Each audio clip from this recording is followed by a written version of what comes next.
Hi!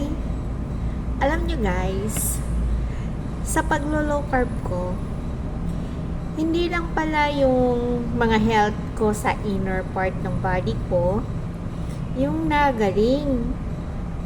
Ayun, alam nyo, nakakapag-pony na ako sa hair ko. Dati hindi ko yan kayang abutin, yung mga ganyan. Ngayon, kayang-kaya ko nang abutin yung ulo ko, yung buko, dahil noon na-disgrasya ako sa motor, nabali itong braso ko. Ayan yung ano. Kasi hindi ko yan napasiminto guys, dahil wala naman akong makasama doon papuntang orthopedic that time. Kasi hindi ako maka-travel dahil yung bali nga yung kamay ko. Nalaman ko siyang bali dahil sa ano, pina-x-ray ko siya. Self-accident lang ang nangyari sa akin. So, inoperan ako na sisimintuhin ng private doctor, pero 100,000. Saan naman ako manguha nun? Diba?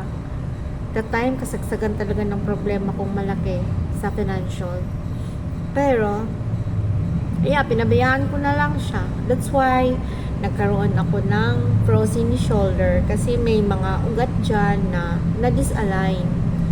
Kaya pinabayaan ko na lang ang sarili ko. Sabi ko, hayaan na. Nasa middle age naman na ako.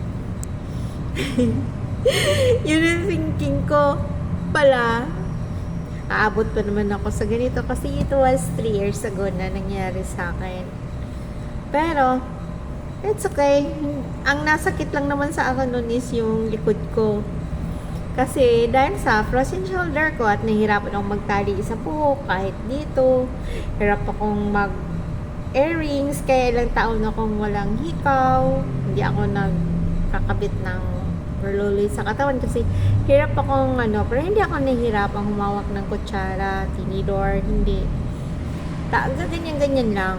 Pero yung level ng kamay ko is hanggang dito lang talaga.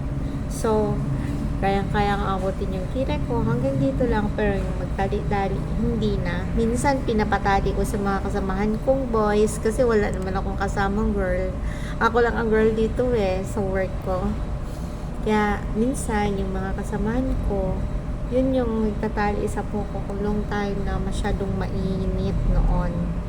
Kaya sa paglulukar ko na sabi ko, hala, nakaya ko nang abutin, kaya ko nang magtali ng buhok, kaya ko na lahat sa likod, ganyan. Kung anong gagawin ko, kaya na. O, kaya ko nang itaas. Dati, gumagamit ako ng stick para maitaas ko lang yung bewang ng, ito. Binilhan ako ng friend ko ng ganito. Para kapag itaas ko yung suot kong shorts o pants, meron akong isasabit ko lang para maitaas ang likod. Maitaas ko siya. Yun. Ito, kasama ko talaga to.